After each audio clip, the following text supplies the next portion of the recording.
Hey YouTube, this might be quite a long video. I was off yesterday, wasn't feeling well.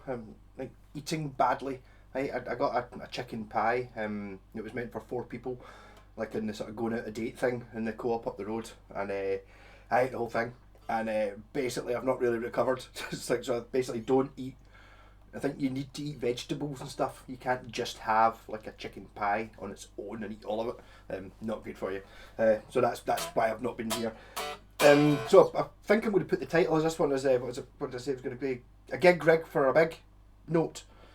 A big note being a £100 note, which me and my pal Peg burst out laughing one time when he took his car to get scrapped. And it was like, the guy in the scrapyard was like, "Here, I'll give you a big note for it." And we were like, "That? What's a big note?" It's like £100. Right, got you, because it's the biggest note. Yeah, so a big note, which I keep meaning to try and use more in conversation, but don't really get down to it, so I forced it in here. Yeah, so there's hundreds of disclaimers at the start of this. Basically, it's going to sound a wee bit like showing off. I've bought quite a lot of guitars over the last few years, and sometimes you're just in the right place at the right time, and you end up with a pure belter of a buy. This is kind of an excuse for me to play this Blazer, which I've been doing videos for the last couple of days, and just to try and squeeze it in somehow. So I'm looking at it for playing like a rehearsal. So I'm kind of going for.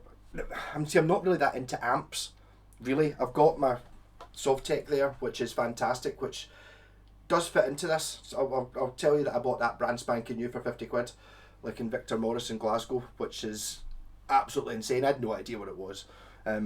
I just knew it was really good. I didn't even use it for a couple of years. It used to sit there and I used to play through one of these wee BB blasters because I couldn't be bothered waiting for that to, because it's valve. You have to turn, you turn it on and then you wait 30 seconds and turn on the other, put the standby off. So I totally stole that. So I'm not actually playing through it in this video. But I'm looking at that as being right. So that's a £50 amp. So it's possible.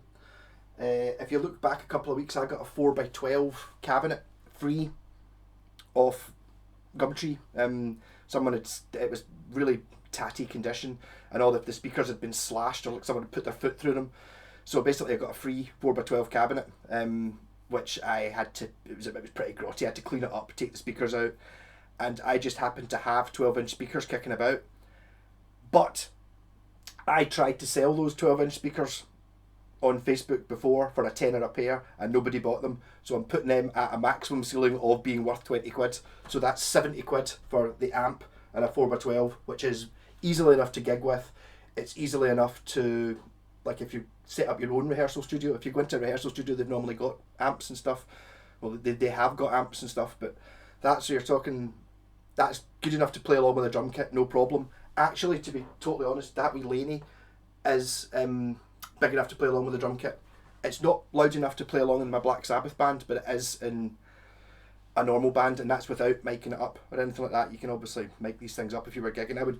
I have gigged with that, no problem. There is I'm a tube snob, so I just don't know that much about amps. It's like, I know it sounds ridiculous to say, but you can only play through one amp at a time. Well, yes, that's true. Just don't say that about guitars, because I can, it's like I do have quite a lot of guitars, and it's like, obviously you can only play one of them at a time, so if you apply that logic, it doesn't fit. But there you go. So we're sitting at £70, 70 quid. I'm saying it is feasible. You get the smaller version of that for that amount of money. I've seen it. It's called that's a VC15. There is an LC15, and I missed one by 5 minutes. Maybe about a year ago. I was just being greedy because I already had that one. And it was 40 quid. So it's possible you're going to find the LC15, which is basically exactly the same as that, but not as fancy, as far as I can tell. That was the LC15 I thought I was buying when I traded for that one. The guy turned up and was like, "Oh, this isn't the one I thought it was." That one's got like a leather handle and 2 channels, and it's a Jensen speaker in it. So it's like a souped up version of the other one. The other one's just like a single channel, and it looks a bit more like a practice combo as opposed to looking like a sort of fancy boutiquey thing. So you could get one of them. So kind of amps, kind of disclaimer on them. So I'm saying 70 quid for that. That only leaves 30 quid. That's not very much. Let's say, aye, no, aye. Does that kind of cover? That kind of covers everything, right? I'm also. It doesn't when I use the rat pedal. But for gigging and playing, I don't use. I just run. I don't run a pedal. The Sovtek's the same. I don't need a pedal to run it because it's distorted. I'm using a £12 Mosky rat pedal for the distortion, so that puts it up to £12, which kind of knocks most of these guitars out, to be honest. And kind of not well. The £70 kind of knocks this one out. Damn it, it's not really worked. So yeah. So this is going well. Yeah. So I don't know enough about amps basically to get, but I think if you're looking at amps, you can pick up quite big ones because people don't want quite big ones, especially now. You can get like I had a wee Black Star. I've got a wee Black Star through there, which I got in a trade, so I'm not including it in this. An amazing little amp's only that size, and it's brilliant. That's the sort of thing that people ostensibly want. They don't want huge 2x12 cabinet type things, so you can probably pick up like even Marshalls and PVs and stuff for sort of 50 odd quid that are big and sort of giggable, and probably quite good. And then you get a £12 rat pedal. I'm also not including strings because all guitars need strings, so kind of if you're buying really cheap guitars and you know it does add up. Straps, because you could just use a piece of string. You do need a lead though to plug it in. So you know that's like you wouldn't class. That's like tires on your car. You just need these things. You don't need to. You don't really count it in with it. So I'm starting off with my Telecaster. So next time you're in China for a couple of weeks on holiday, buy a Telecaster. Buy this one. See, it's a Fender made in the USA with the serial number and everything. Very much not a Fender made in the USA. It's a fake one. But it's like I would gig this. I have actually taken this into the studio and used it. It's a fantastic little guitar. It's a proper Telecaster. For me, it's a proper Telecaster. It's quite a thick neck on it. I actually had a shot of my pal Scott has a Fender tele, which actually doesn't look that dissimilar to this. Like I think it's a custom shop one or something. It was like £1,000 or 1,500 quid, and it's like as soon as I picked it up, I couldn't help myself. Oh, it's got the same sort of neck as my one. And it's like, oh shit, I shouldn't really have said that. It's basically like the exact copy. Whatever the neck profile is exactly the same. It's kind of quite chunky and that doesn't really count as anything though. So this is a little bit fancier than this. Isn't the cheapest tele you can get. This one's got a sort of a plasticky mother pearly type binding on it. It's got a contour in the top here. It's got this thing, which actually I just noticed on an Anderton's video yesterday. They've got it was like 1,800 quid telly that's got this as a feature. It's like, alright, yeah, well, this didn't cost 1,800 quid. But it's pretty solid. You've got can't really go much wrong with an ashtray bridge. It's through strung, maple neck. Quite a lot of these, my favourite guitars are maple necks. I just like them. It's not a one-piece maple neck. It's got a separate fingerboard. And it's it's very highly glossed, but those in the know would look at that and go, that's kind of not what you would expect to see on a very expensive guitar. You see, it's kind of the grainy stuff and maybe a little bit of cheapness going on there. I also changed the tuners. The tuners, they did work. It wasn't necessary to change them. I happened to have a set of Mexican tuners that I got from somewhere in a trade, and so they went on it. So I'm just using the wee Blaney VC15. I'm coming through that 3x12. As I said, disclaimers all over the place. These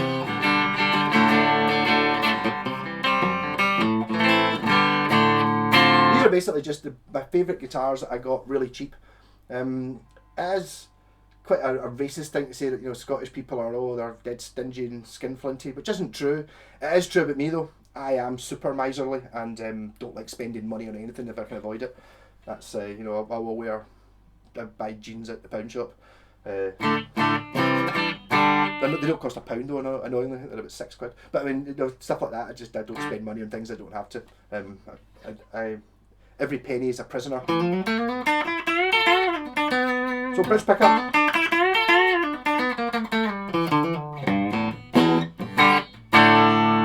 Neck pickup, which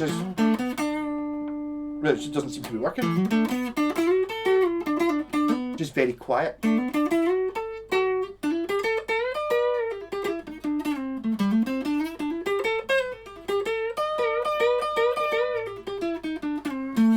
Both pickups.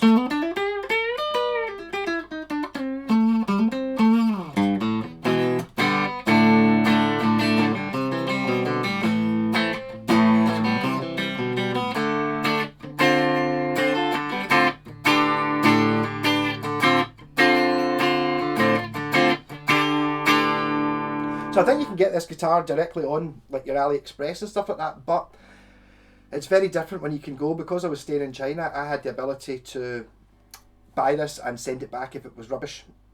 So I think maybe they sent me the best one. Also, my girlfriend was a little bit, I think she was a wee bit sneaky with it, saying that, oh, he's from the UK, blah blah blah, he's thinking of buying a pallet of them, so maybe just get a sample. So maybe I just got the best of what they had to offer. Although, to be fair, she did actually bring another one exactly the same over with her when she came over, one that didn't have the Fender logo on it, and she intentionally bought one exactly the same, knowing that if she'd bought me one even a different colour, I would have kept it. So the other one was basically exactly the same, it was just as good. So this particular model, 2 in a row, absolutely smashing. If you're buying them from AliExpress though, it's no longer, you know, sort of under 40 quid type thing.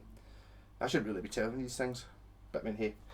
So basically that's, you know, buying them, including postage to our house and all that. And in fact it did come with a lead, so you don't need to buy a special lead.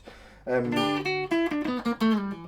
it came with really awful strings on it, because pretty much all guitars come with really awful strings. But it really goes to show how much, if you're buying like I remember seeing Rob Chapman talking about it before, when Epiphone, a couple of years ago, I think it might be called an SL, they did an Epiphone, kind of looked like a melody maker guitar, and they were selling them for, I think it was 99 quid. And he kind of let slip, and he was like, up here, wow. And it's like, if you're selling a guitar for 99 quid, that means it cost a tenner to build. And it's kind of, that's the sort of, I reckon that's where you're sitting, you know. So if you're buying like, I don't know, like a Squire Mustang or something like that, you know, they did cost like a £10-15 to build if you buy them straight from the factory. And I didn't buy this straight from the factory, so somebody had already had a cut on it when I bought it. It's a Fire Eagle, which I wish it said Fire Eagle on the headstock. That's quite a cool sounding name for the factory, rather than Fender Fender made in the USA, which just makes it. This is not, I mean, I'm never going to sell this one. It's one of those ones that you would worry about, because to any untrained eye, I'm not sure you would know that it wasn't a real Fender. You know, it's like, because obviously it's not a decal. It's under the lacquer and stuff. So, and it's got, if you look up the serial number, it does come out as a 1999 something. Incidentally, I've had a couple of guitars, and one of them was a thin line, exactly the same serial number. So I pity the poor person who has the real one of these, because somebody will have the real Fender with that serial number, and there's probably 10,000 fake Fenders that have got the same serial number that have just copied his one or her one. So that must be pretty rubbish. So if you're in China, a cheap buy. This was new. Good stuff. But I'm going onto the ones that I probably shouldn't have really done that one. This guitar. Now, I do have a slight perversion about guitars that are incredibly cheap. I got this. So I'm trying not to put in guitars that I got in a deal or I got off one of my pals. I've had a few that are kind of, you know, if I've bought a few guitars and I got them. This one I bought a Hondo SD Curly, which is was a bass. So this is I don't know if you've ever heard of an SD Curly. It's kind of the neck. It's sort of neck through. The neck goes to here. So it's like it's got a bolt-on neck, but it runs all the way in here. So it's like basically the bridge and the pickups are on the same pieces of neck. So it sort of is a neck through, even though you can take it off. I suppose you could it's kind of like maybe if you took the, you know, you could almost get away with not having a body on it. You wouldn't have anywhere for the electrics, but and I bought it and it was awful. It was a terrible thing. I don't think I made any. I think I assembled it and then sold it for what I bought it for. It was sometimes you just, you know, you don't. It's not always a great buy. Just kind of passed it on. It wasn't worth anything. But on the way out of the house, I saw this sitting in the corner of the guy's living room. And I was like, up here, what are you doing with that guitar? And his wife was like, oh, I think we're taking that to the car boot sale. And I was like, all right, I was like, take 20 quid for it. Yep. So this was red. It had big cracks. In fact, they're starting to show up a little bit. It'd obviously been dropped at some point, so it cracks in the wood where it had been dropped. And I basically painted it yellow and put it back together again. So I didn't spend any money on parts.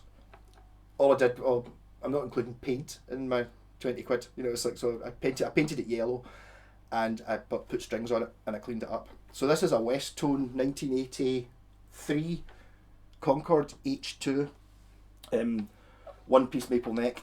I really like my one-piece maple necks. I like maple necks, but I like one-piece ones even more. This guitar is fantastic. MMK45 pickups.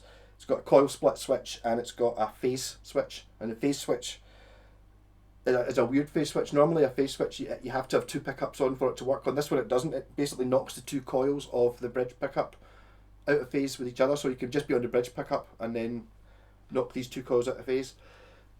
Phase is not really that useful. Volume and two tones. I think I might have changed that. It might have been two volumes and a tone. I can't remember. But just now it's a volume and two tones. So this, the reason my amp wasn't up very good, this is much louder than the Telecaster. See? Single coil then.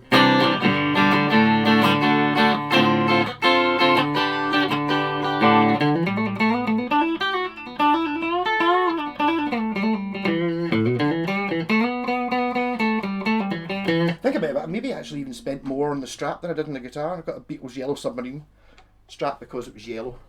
This is really, it was just like, oh, I've got yellow paint. I'll paint it yellow. It's like from now on, it's like yellow guitars. Really, that's my favourite colour of guitar. I haven't actually made any more. I should have. It says on neck pickup.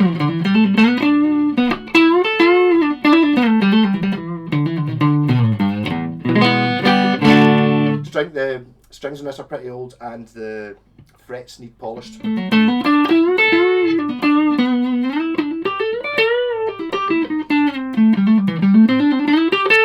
Both pickups on.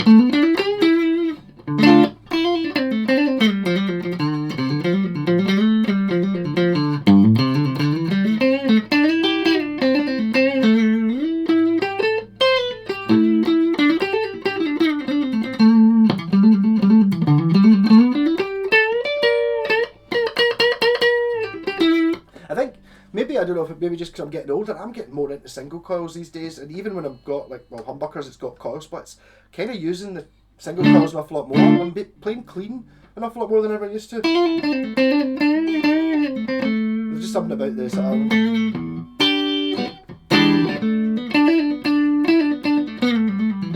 Just sounds fun. I just like single coils now.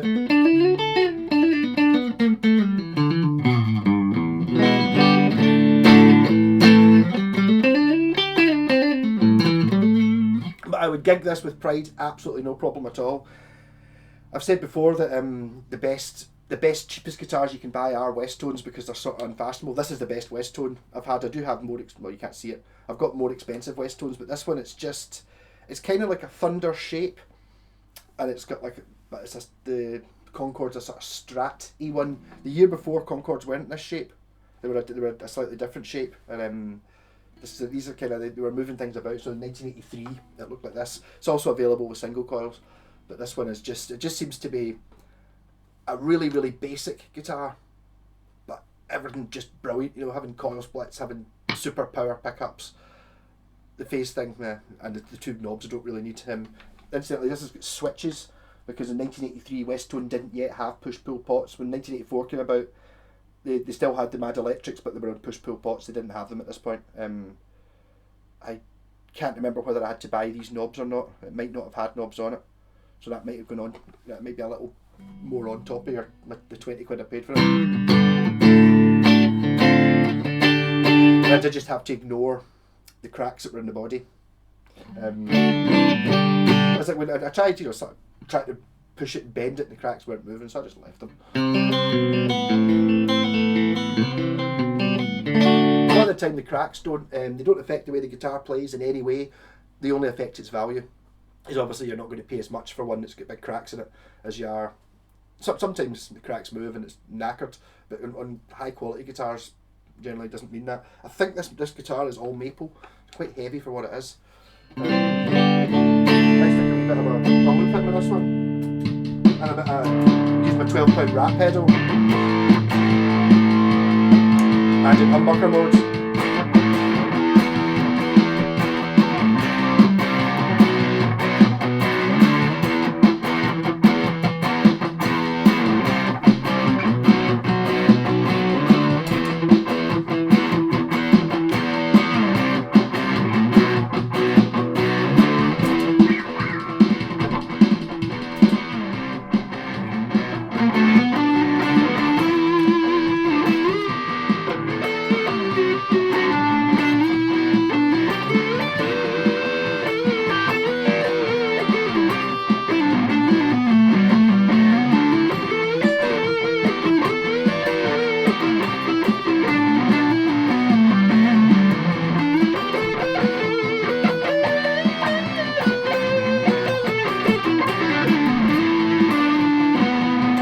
bridge pickup.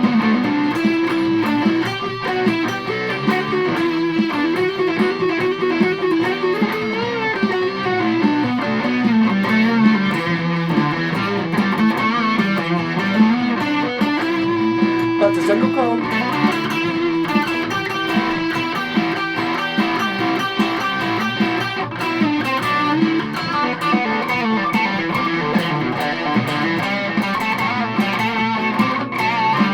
Both pickups single coil.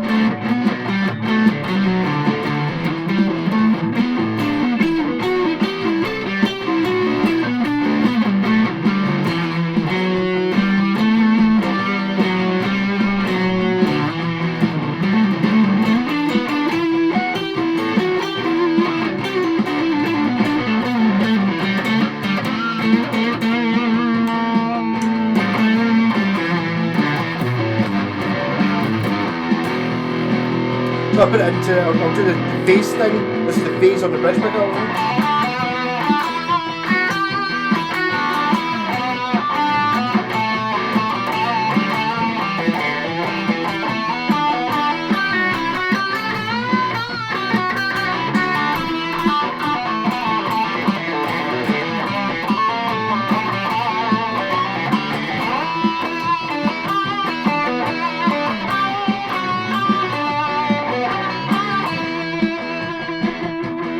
I wonder if they were clever enough, which I think they should have been, that when I go into single coil mode, put them both on, the coil that they reverse the phase on, I'll put it back in phase. So this is the two, both of them coil split.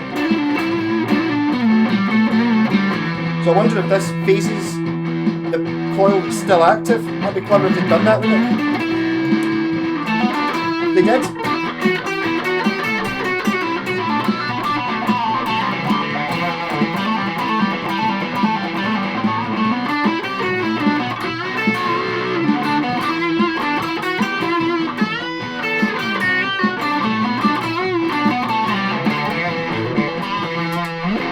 I mean, a ridiculous number of sounds this guitar's got. So you've got both of them, let's count them up. So you get two humbuckers, 3 sounds with a 3-way lever switch. Then you've got them both as coil splits. You've got another 3 sounds because you've got single coil and both on. So that's you at 6. If you're on the bridge pickup in humbucker mode, you've got it out of phase with itself. So that's 7. If you've got it in both pickups on and the phase switch on, 8. If you've got it in single coil with both pickups on, 9. So it's 9 sounds. And the phase ones in this actually work quite well. These pickups, a lot of people don't like them, the MNK45s. They're kind of, now that I sort of know a bit more, they're quite on the DiMarzio Super Distortion type scale of things. Quite bright.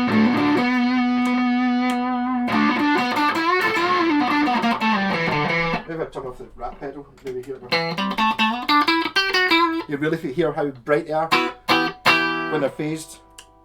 It's like a dodgy input.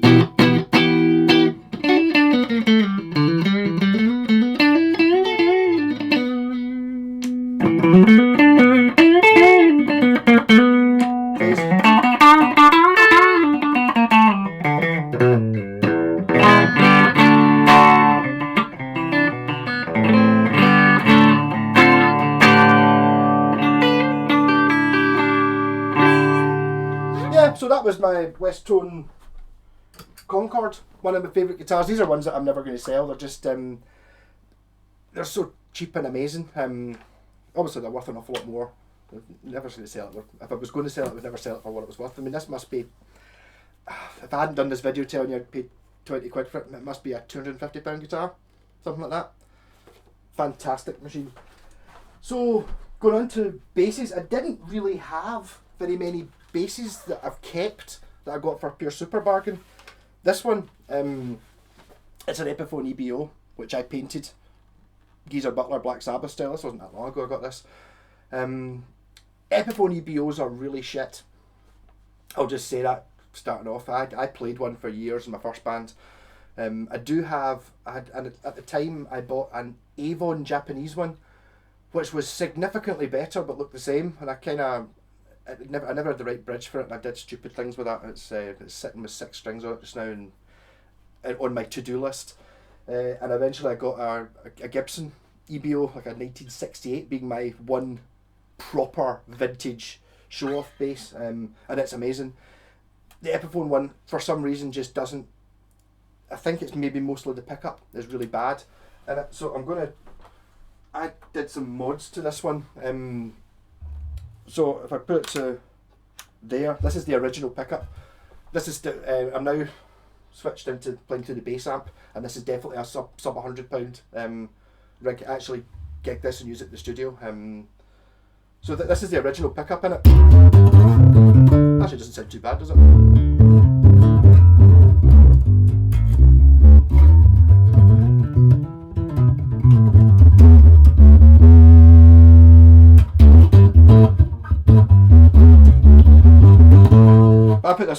I put an extra jazz bass pickup in it here.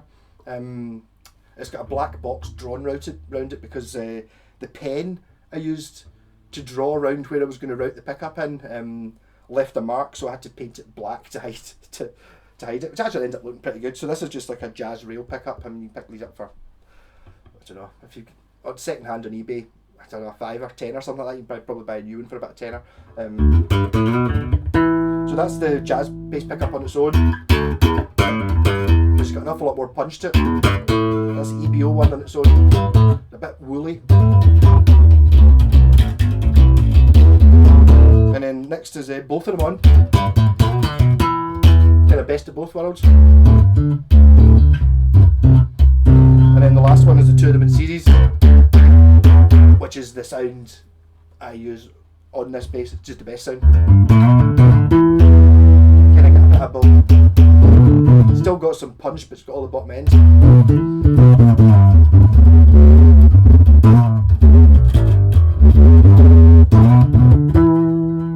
So this bass I bought on Gumtree or Facebook Marketplace. So these things, you just kind of got to be in the right place at the right time. This was actually for sale for a while. It was the guy, he was just selling the body and the pickup because the neck was broken, and it was like 20 quid. And I was like, you're right, where are you ever going to find an EBO neck? And he's like, well, I still got the neck. And it's just it snapped off. And I was like, right, okay. So what had happened was it had been bashed and it had pulled the screws out the back of the neck. You know, like, and it all split on the inside there. So I think I maybe had to buy a tuner for it. It doesn't look like I did. That tuner's different. I think I had to find a tuner. So it was missing a tuner. So it's not quite 20 quid. And what I did with the neck was basically I cleaned it out and put PU glue in it and then bolted it back on again. So it's now arguably a set neck. It's still got the bolt on neck plate just to hold it on rather than having to clamp it. And it seems to be absolutely solid and fine. There's a video of the one gig we managed to do before all this, before the shit hit the fan. I'm actually playing this bass. And with the extra sound on it and the fact it looks geezer butlery, totally fine.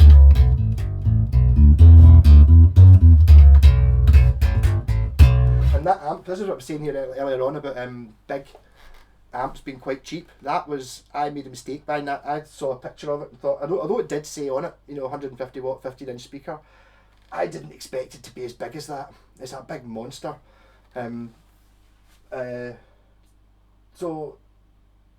Basically we're talking, I could gig with a £50 setup, £20 for the bass and it was £30 for the amp. I did do some things to the amp.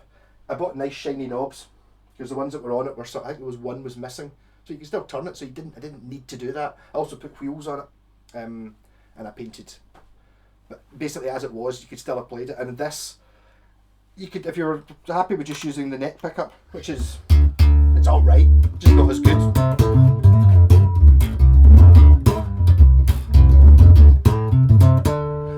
little bit of a risk because I didn't know whether the glue in the neck on was going to sort it. It totally has. It's not moving, and maybe it's better than the bolt-on neck.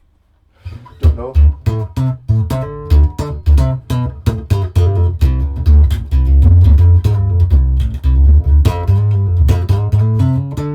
Actually, it doesn't sound that bad. Just using the big pickup.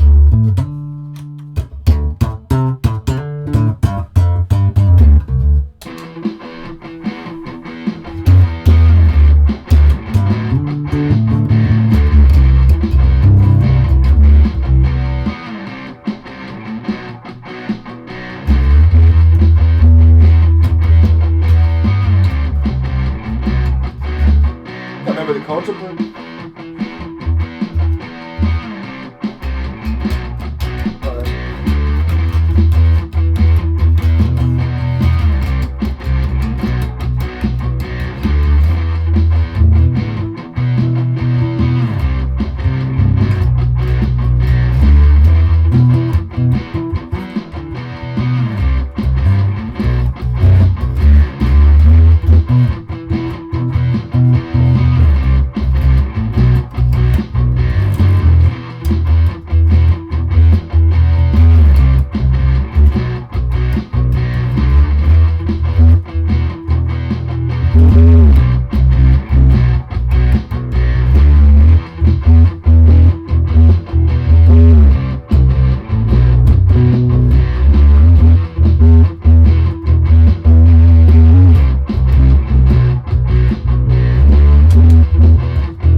Try using the thin sounds, try and get some lead bass on top.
Changed my mind about this bass.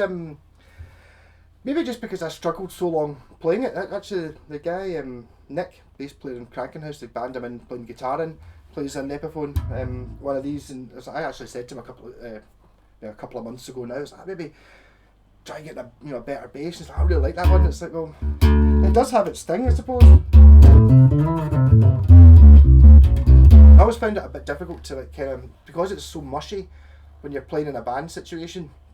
Maybe not so much actually the Cranking House because there's only one guitar, but when you've got like a couple of guitars, because you're so bassy with no treble in your sound, you're either too quiet or too loud. You either can't hear yourself or you're drowning everyone out, so you're forever trying to, you don't really have any play. Maybe that doesn't apply when you've only got one guitar. I mean, it seems to play actually quite good. I'm quite enjoying playing it there now.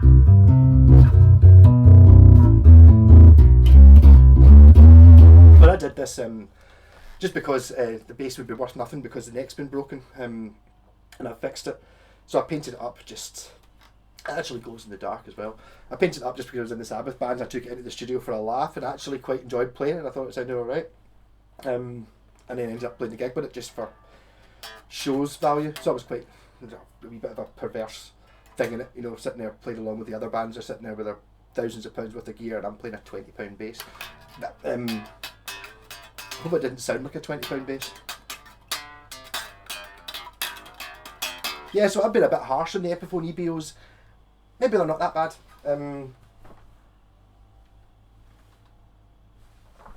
It's somebody cutting their lawn. I thought that the amp was making a lot of noise there. It's not. Yeah, so model EBO/CH. That means it's a Chinese one. No, it isn't, because it says made in Indonesia on the back. Yeah, so EBO. No, actually, I've probably been trash talking these a lot on this channel. Maybe not probably worth it. Actually, kind of alright. I'm a P bass person. I like and also the Bronco bass is really good, but you can't. Maybe you just don't ever find them really cheap. Speaking of really cheap, this is an absolute steal. This one. This was a Gumtree job. It was in bits, and the scratch plate was entirely covered in duct tape about 20 years ago, so it looked minging, and there was duct tape all over the front, and the back had been sanded. I've since put a bit of stain on it to make it look less like it's been sanded, but you can't see the back. So I would have spent more time making it work. This one again had a broken neck. It was split there, and I just put PU glue in it and clamped it, and it was fine. And I had to reassemble it. And when I decided that with the scratch plate, I was going to have to buy a new scratch plate, but I thought I might have to make one. So I peeled off the tape, thinking I would be able to draw around it, and below it was like a perfectly good looking scratch plate. Like pure, amazing. So this one has been somebody's favourite guitar in the 70s. It's had money spent on it. The tuners are the best tuners I've ever seen. They're Grovers, but these are not like the Grovers I've seen before. These Grovers must weigh twice as much as normal Grovers. They're incredibly chunky.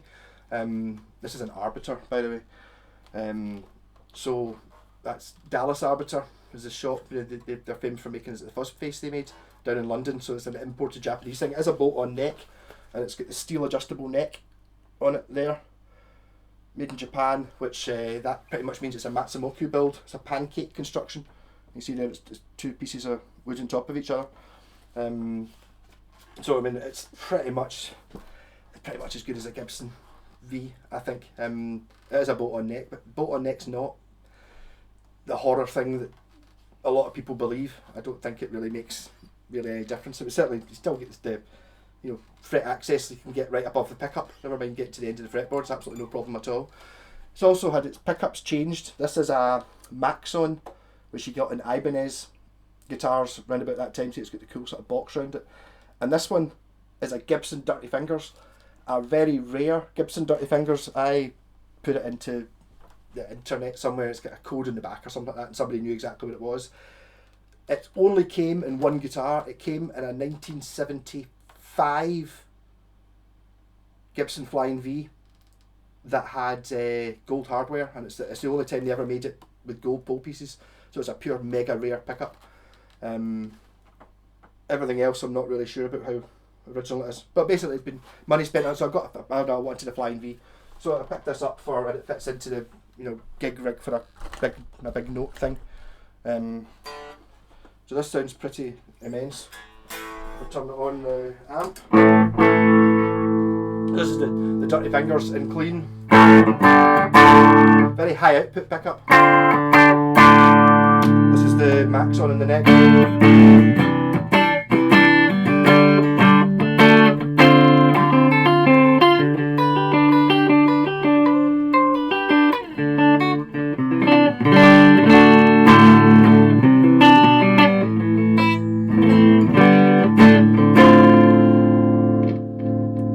Two volumes and a tone, I think.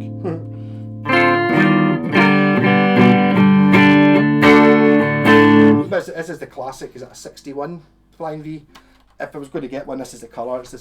Maybe it's a bit of a boring colour. I've actually had a few Flying Vs. Was it last year? I had a stint where I had like 4 in a month, and then because I've got this one, I've got no need for any other one. This one just does everything I want a Flying V to do. It's pointy, but it's still sort of classy looking somewhere. Also came with this 70s rainbow strap and came in its original hard case. Rat pedal, whoops.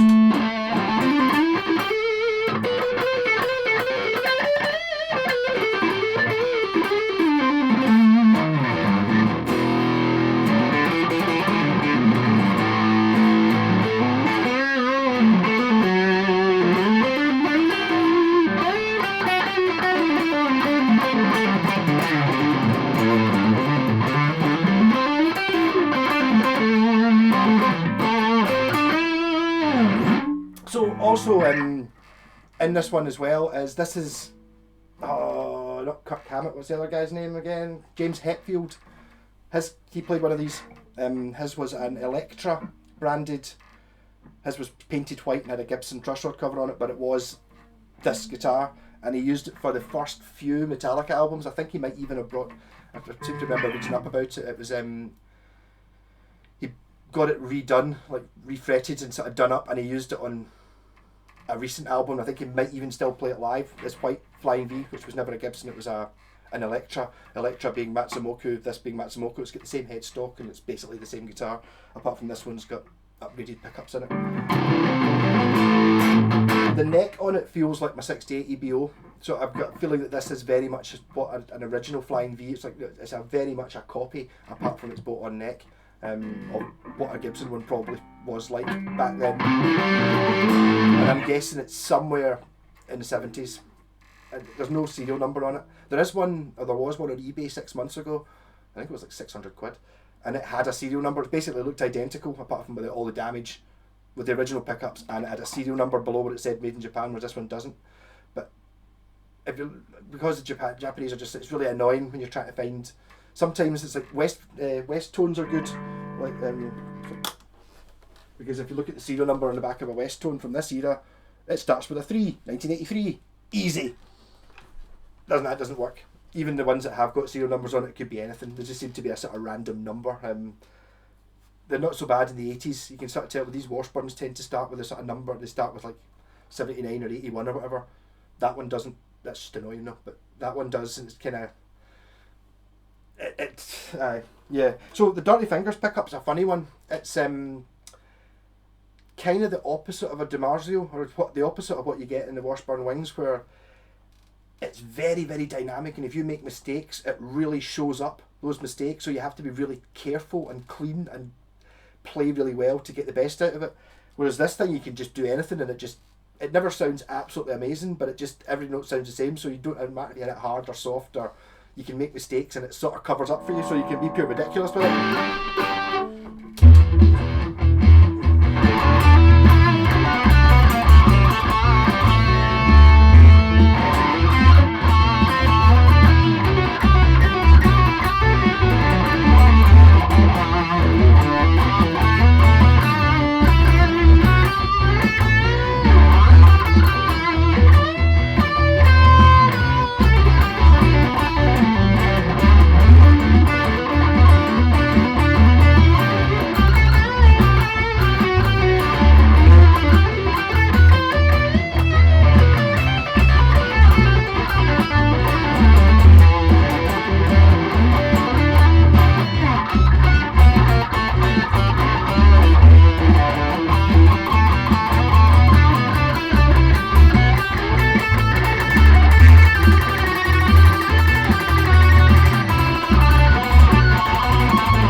flying V's are just great for showing off.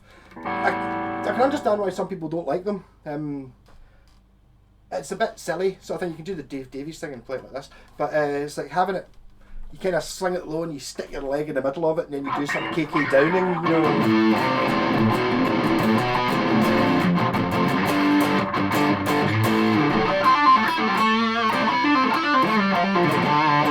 And nothing looks better than, you know, like, sort of giving it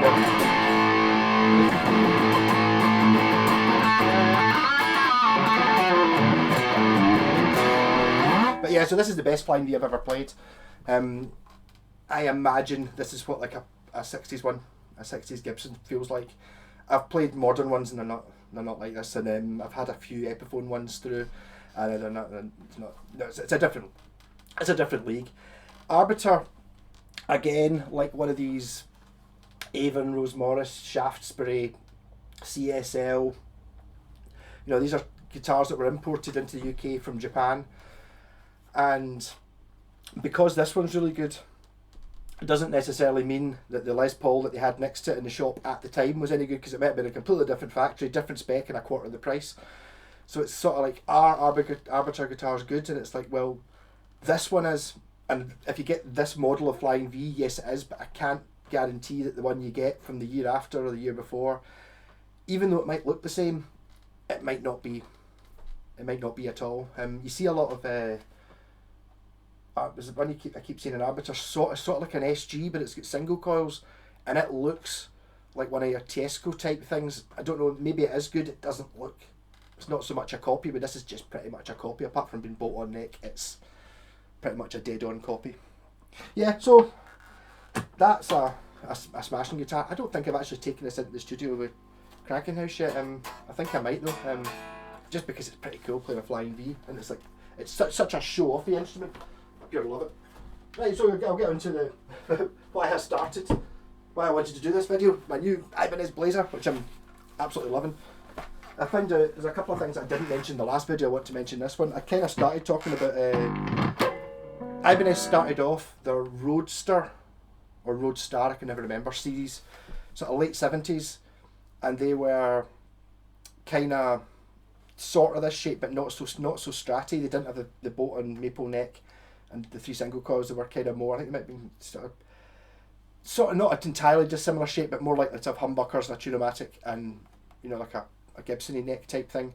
And then they had the Blazer for a few years, and then there was the Roadstar 2, which came out, which kind of looks like I should have brought out my Roadstar 2, and it lasted a couple of years, 1983, 84, 85, and then 1986 my Roadster 2 came out, and it's an RG, not an RS.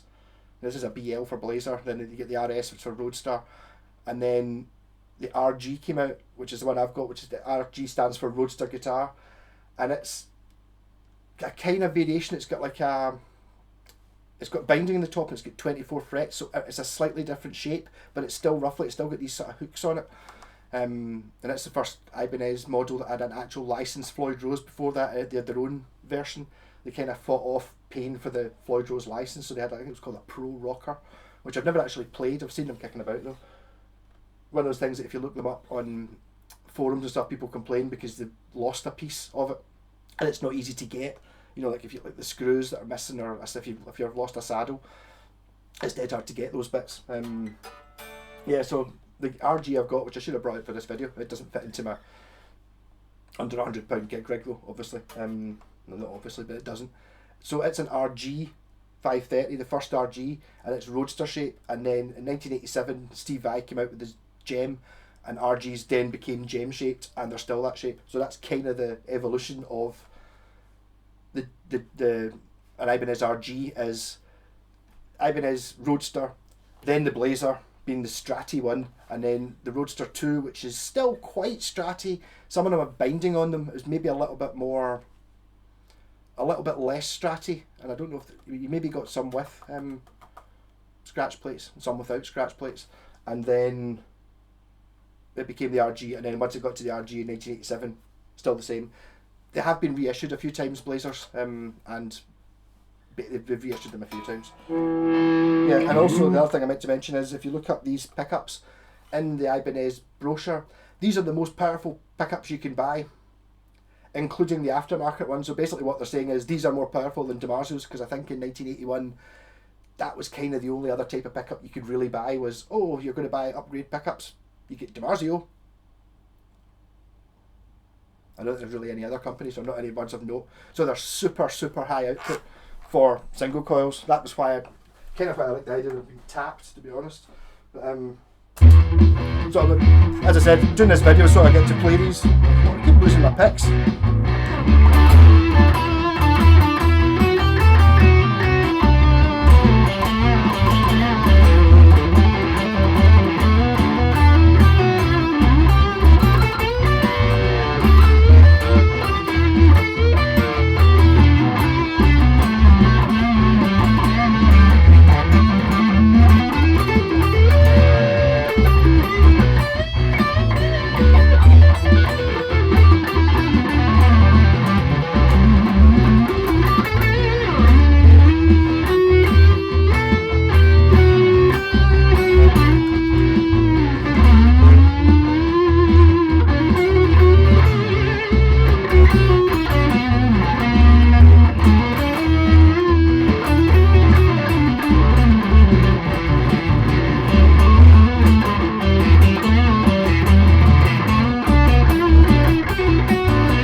So that was quite a long video, just of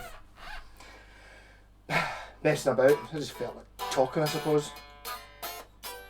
So hopefully you had, like, I'll probably put in the get a sandwich or a beer, or even better, a bottle of Bucky. Sit and listen to me talk at you for an hour, yeah.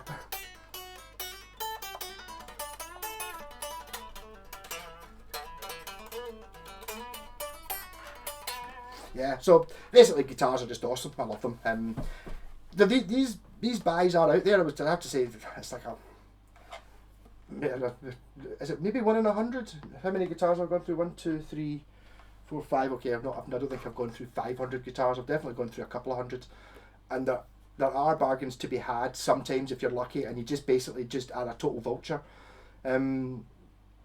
None of these really came off eBay, because the thing is, when you're buying guitars for like 50 quid and stuff like that, suddenly the £25 postage seems like is a huge chunk of it. So if you can go and pick these things up, I mean, I do have a car, but for this one I drove to Edinburgh, which was an hour and 5 minute drive at 5 minutes notice, and I totally risked that the guy was going to be decent, like an honourable chap, because I'd imagine when you're selling a guitar like this for super cheap, even though it wasn't working, I needed work, you've always got this option that somebody's going to phone up and go, all right, because if I phone up somebody and say, interested in the guitar, it's like, wait, 50 quid for it, okay, it's sold, okay, that's great, cheers, thanks for getting back to me, sort of thing. Whereas the unscrupulous bastard would go, oh, I think it's worth more than 50 quid, I'll give you 70 quid if you sell it to me instead. And it's just like, I'm sure someone will have done that, and I would never do that. It doesn't really matter what guitar it was. I would maybe, if I was really that desperate for it, I would say to, like, once you've sold it to the guy who's coming to get it, tell him to contact me and I'll maybe buy it off him. You know what I mean? But it's like, my word is my bond, within reason. I just don't fancy, I think,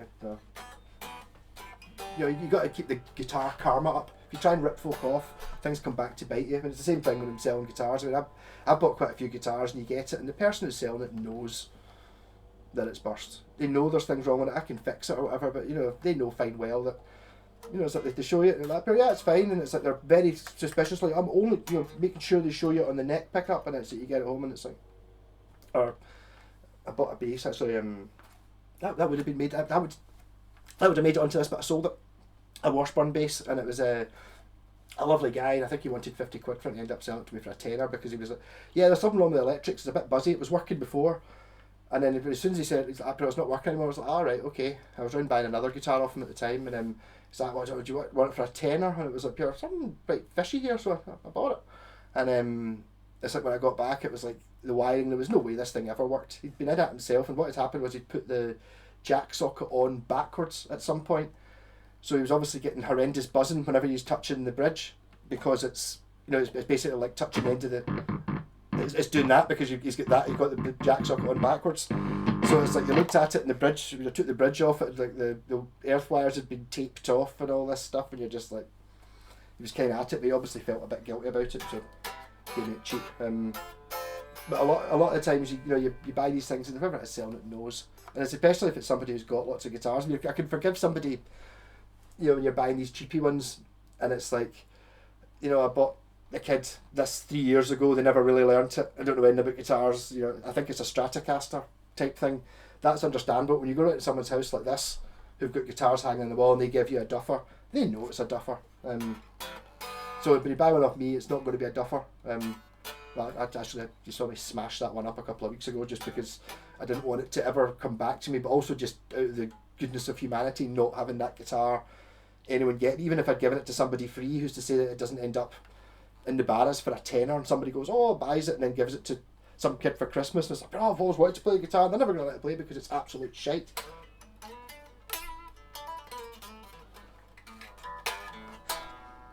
So rock on everyone, stay safe, and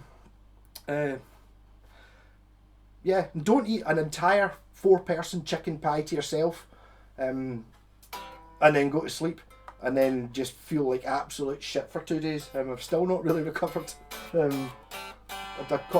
kind of told myself that I'd caught the plague and all that, and it was just like, rock on everyone! And maybe I could be a bit more accurate and actually hit the button.